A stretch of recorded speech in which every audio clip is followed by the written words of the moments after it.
A word you're going to hear me use a lot in this video is bias. There's a lot of bias when it comes to Arirang, the latest album by K-pop group BTS. In fact, a lot of you will probably think that I am biased in this video essay, but I think it's hard not to be biased when it comes to this ultra-talented group of Korean dudes. BTS's extraordinary success has critics, particularly Western ones, scratching their head as to why this group is so popular internationally. A lot of the time, that confusion turns into skepticism, which sometimes turns into an outright distaste for the boys. So naturally, there was a lot of pressure and anticipation for this newest album, which dropped after 4 years of hiatus, where each member of BTS performed mandatory military service for South Korea.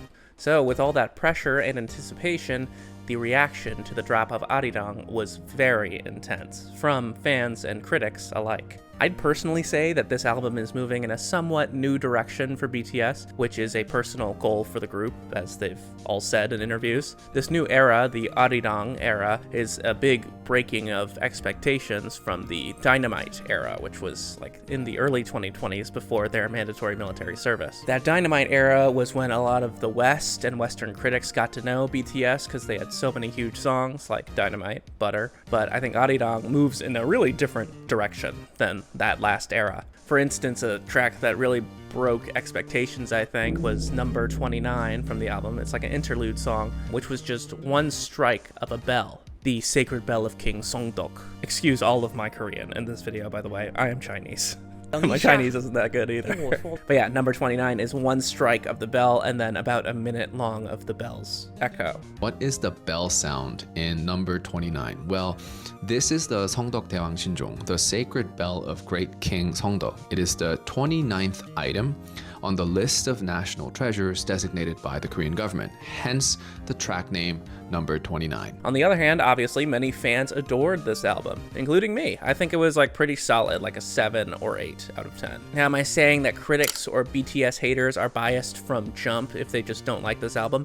Not necessarily, but as a baby army, I've noticed a lot of strange things about the discourse around Arirang, BTS, and K-pop as a whole. Listeners, many being non-Asian, believe that Arirang didn't have enough traditional Korean folk song samples, despite being marketed as such. I believe that critique is very obviously Orientalist due to its sort of nebulous expectation of Asianness in the album. My first thought about BTS's Arirang, it's not Korean enough. Then I realized that's what people say about me too. When people think of Korea, they think of K-dramas, kimchi, K-beauty, and BTS. And yet, even the biggest Korean band on the planet can make an album that's not Korean enough? I've talked a lot on this channel about this trap of expecting like Asian people to act in a traditional sort of way, and that phenomenon repeats here. It seems to me that these non-Korean speaking authenticity critics haven't actually read the lyrics of Arirang. When I looked at the lyrics for the album, I found that there was many references to and pride in Korean culture,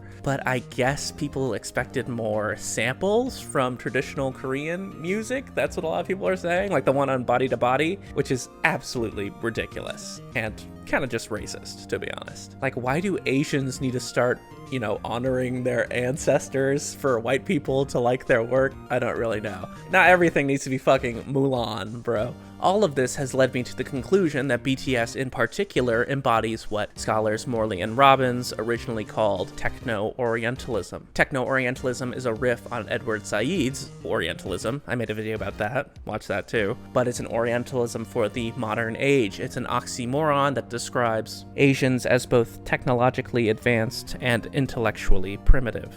Those techno-orientalist stereotypes of robotic perfection while lacking real soul has followed BTS for their whole career. UC Irvine professor of Asian American Studies, Julia H. Lee, points out the awe expressed over the synchronicity, precision, or efficiency of BTS's embodied performance dovetails with the charge that the work is inorganic, devoid of the distinctiveness or individuality associated with creative labor. A contradiction lies between the robotic, asexual perfection of their dancing, but a distinct lack of soul or originality in their music. Asians might be technically proficient, but they lack the originality and spontaneity to achieve artistic excellence. As a former actor who is signifiably Asian, definitely relate to that. It's a stereotype I heard all the time. I'm too cold, I have armor up, my eyes are a little too small for you to see my emotions. Anyways, the thing about the Arirang album is that it is very original, and paradoxically, that's what critics are digging it for. Like I said, a lot of people don't like that BTS moves in new directions as artists, critics and fans. So Arirang, being the biggest K-pop release of the year, has made it a lightning rod for such reactions. I do believe that people genuinely dislike BTS's music, and that's fine, but when I look closer at all the criticisms, they just really are moving in that techno-orientalist direction. A thing that I really like about this album, though, is that BTS satisfyingly lampoons these stereotypes while uplifting Korean culture. In this video, I will go into detail about the history of US imperialism in Korea to show that these techno-orientalist themes have continued throughout the history of Korea and thus K-pop. But first, I want to talk about a criticism that I think is much more valid from black K-pop fans, who have criticized BTS for multiple cultural insensitivities. I couldn't see them because they were too black. So, due to this huge comeback by BTS, these criticisms have resurfaced, along with black fans' general frustration with anti-blackness in the K-pop industry. I believe that black K-pop fans' legitimate gripes and these techno-orientalist stereotypes can exist at the same time. In fact, those techno-orientalist critiques of soulless, robotic commercialism are often lazily merged with black people's legitimate frustration with cultural appropriation, mostly by white people. So let's do what we do on this channel and explore this strange online racial dynamic, shall we? But before we do that, please do hit that subscribe button. I'm so close to 1,000 subscribers, and then I will be monetized when that happens, so I would love, if you're watching this video, that you would hit that subscribe button, hit that bell. I want to start off this section by saying that black people originated about 95% of popular modern music. Almost every modern popular music genre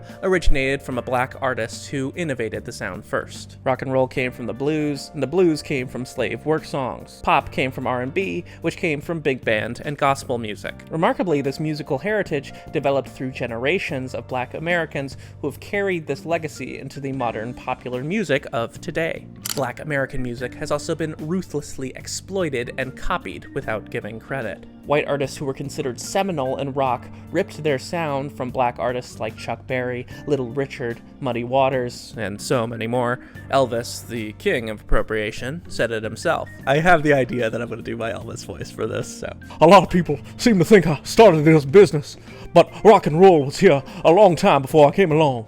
Nobody can sing that kind of music like black people. In the pre-civil rights US, music was an important way for black people to integrate into white society. During legalized segregation in the United States, black performers would oftentimes be the only black people in a music venue. So it makes sense that black music is something that black people would want to protect. Like, bro, the whole music industry is built off of the backs of people like Sister Rosetta Tharpe or Fats Domino, but no one's heard of them. It's also important to say that black people don't gatekeep their music, but display an understandable skepticism for when a non-black person massively profits off of a black originated genre. And now with the whole cultural appropriation thing, you did get popping because of hip hop. Right. But then you said you want to do country now. I mean, I want to do country down the line. Okay. I'm still in the phase. I'm young, I'm having fun, I'm making the music that I like to make. The disrespect, the lack of credit, and the lack of capital stings the worst when a non-black person performs in a black genre. Anyways, you see where I'm going here. That same accusation of cultural appropriation is also levied at K-pop, and it is absolutely fair. There is a ton of racist moments from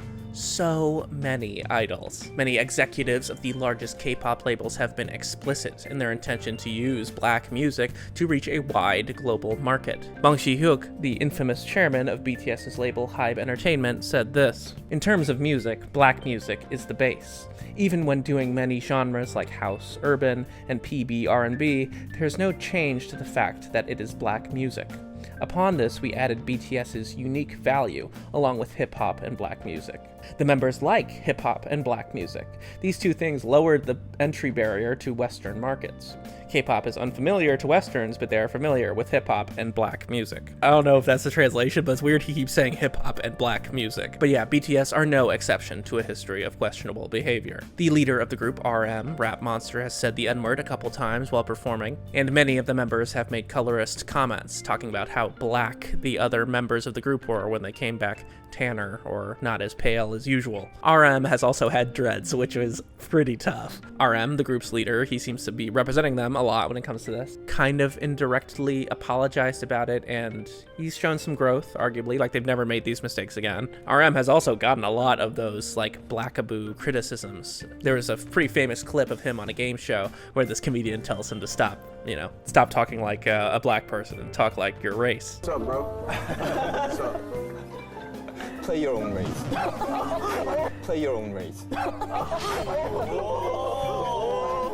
Understandably, this is enough for a BIPOC fan to dislike BTS, but for other fans, RM's apology and, appreciation of black artists and their seeming growth along with like donating $1 million to Black Lives Matter made them feel a little bit more comfortable still being fans. Most recently, though, this controversy was stirred up again by a trailer animatic for Arirang, which depicted Howard University in HBCU as a mixed school in the late 1800s, which it definitely was not. And in researching for this video, I watched a lot of videos by black video essayists and commentators like Alani's Lens and Tiny C. They made great points about the general exhaustion of black people whose culture is being appropriated all the time to much more commercial success for sometimes much more mediocre music. It's a problem in K-pop, but it's also a problem in the majority white music industry in general. So tell me why woke white people are piling on to K-pop for cultural appropriation. Sure, many K-pop idols have had their bad moments, but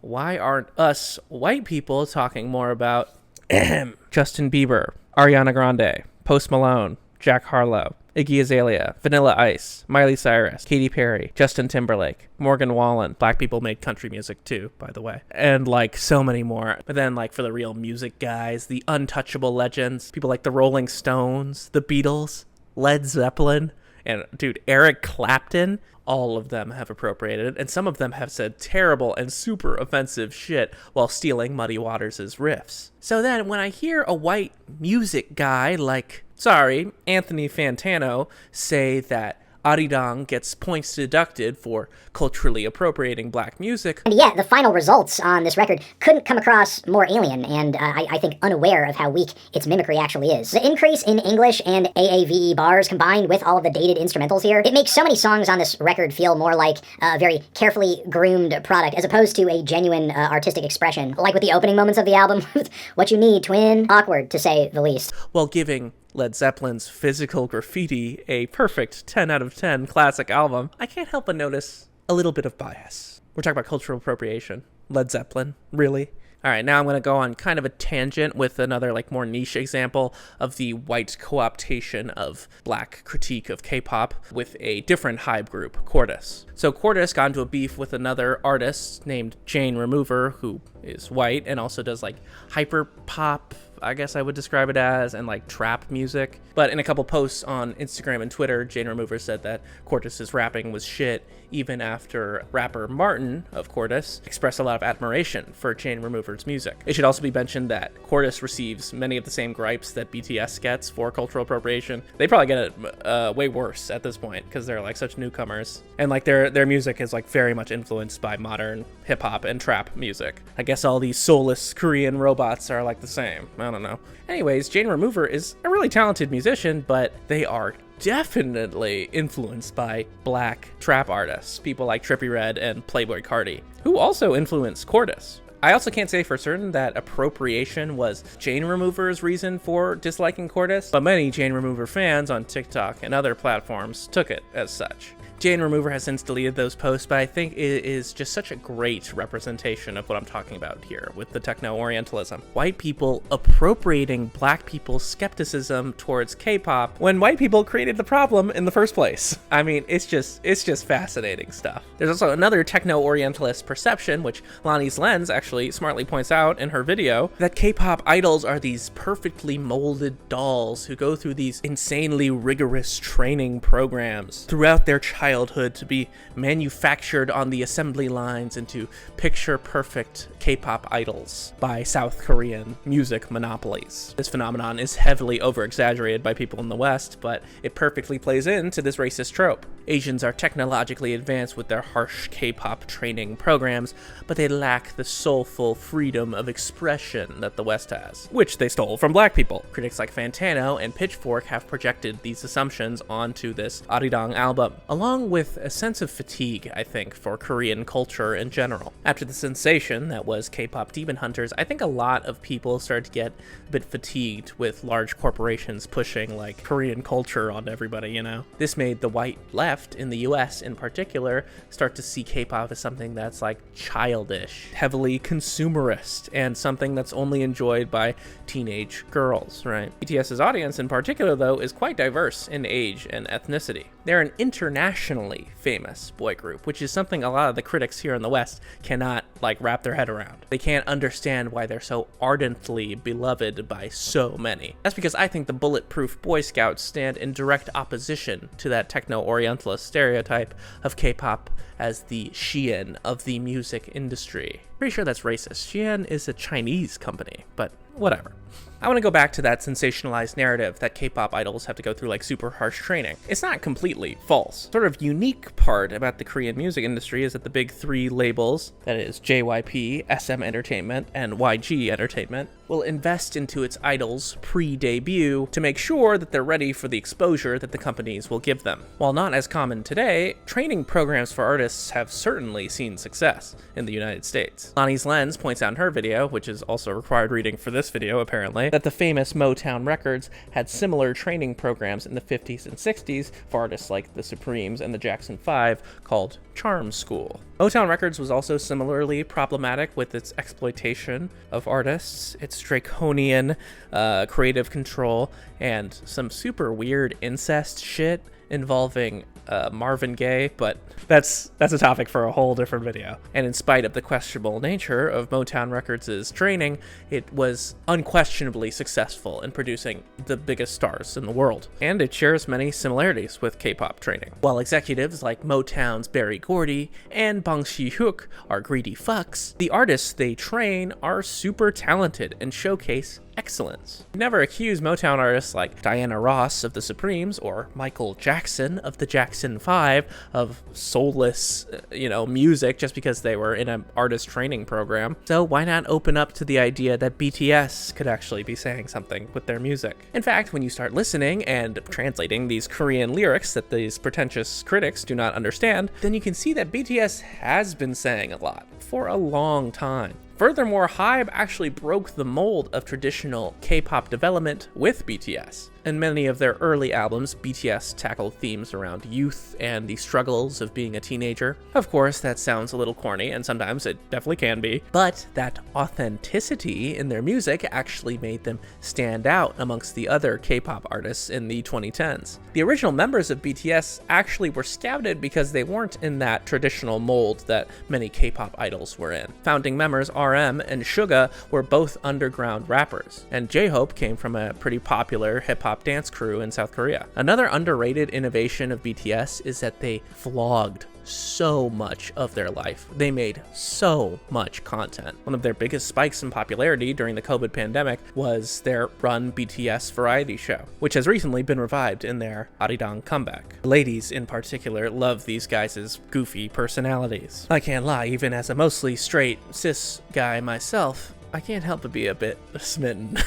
I mean, these K-boys are cute as fuck. Particularly Jimin and Jungkook, of course. Oh, Yoongi too. Sorry, I got distracted. BTS is an important part of Korean history and culture, okay? Now, why are these guys so important? Obviously, they're an historically popular group of artists who have broken a ton of records held by another historically popular band, the Beatles, who have not slouched in the appropriation department, I gotta tell you. I said, man, I'm not white. I may look white, but I'm black inside, boy. The music guys I know would laugh at the prospect of the Beatles, the almighty Beatles, being compared to BTS, but they are quite literally on that level of global popularity. It's not too different from that British invasion. The Korean version is called the Hallyu Wave. BTS also has a large focus on excellence in Korean culture, which reflects the philosophy of Kim Koo, the Korean leader during the Japanese occupation of Korea during World War II. In a line in one of my favorite tracks, Aliens, RM says, "Kim Koo Sonsangnim, tell me how you feel." Sonsangnim?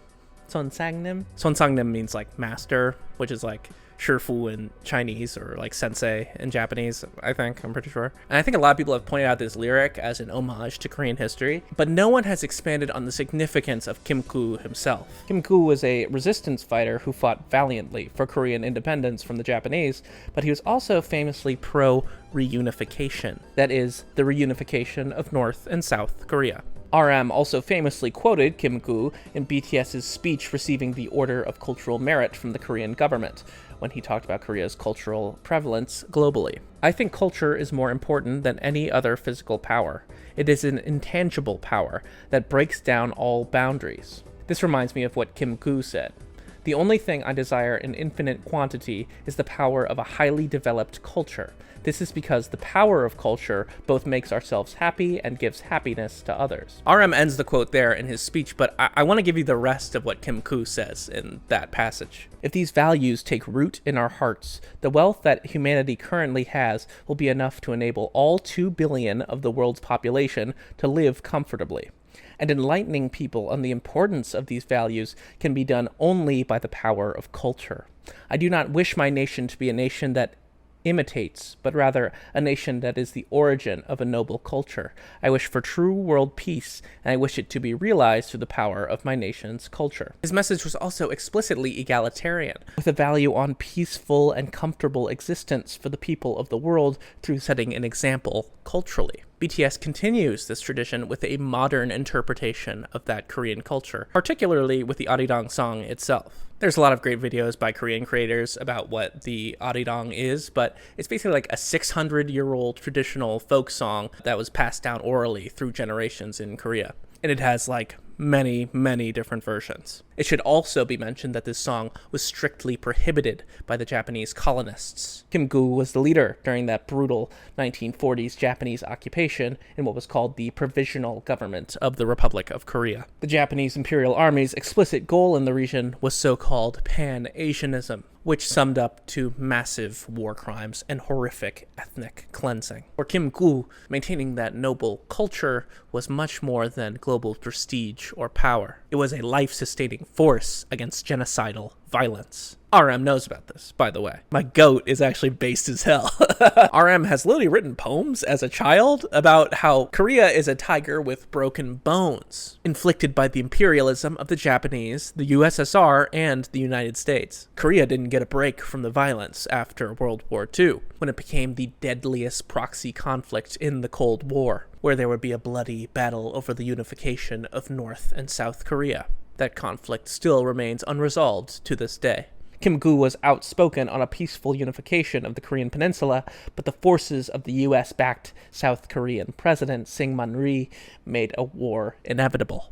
Syngman Rhee began to ramp into war by using the United States' counterinsurgency tactics to kill hundreds of thousands of supposed socialists in South Korea. Kim Koo condemned Rhee's actions as repeating the fascism of the Japanese occupation. Koo then boycotted the United Nations-approved election to make South Korea its own state in opposition to North. Due to Koo's absence as the sole opposition leader, Rhee was elected first president of South Korea. Koo predicted that this would lead to war, and he was proved right. But he wouldn't live to see his homeland be ravaged again after his assassination in 1949. I tell you this history to say that Korea was not spared of imperialism in the 20th century. The United States' influence over South Korea led to the ravaging of the region by war and fascistic domestic policy. That history puts Alien's Kim Koo lyric into context and shows BTS's importance as a group to Korean culture. Ironically, RM spoke at the UN with the rest of the group in 2019, almost 70 years after Korea's fate was decided by the same body. Fans have also pointed out the poignant irony of Japanese fans chanting the section of Body to Body where the Arirang plays during the song's climax.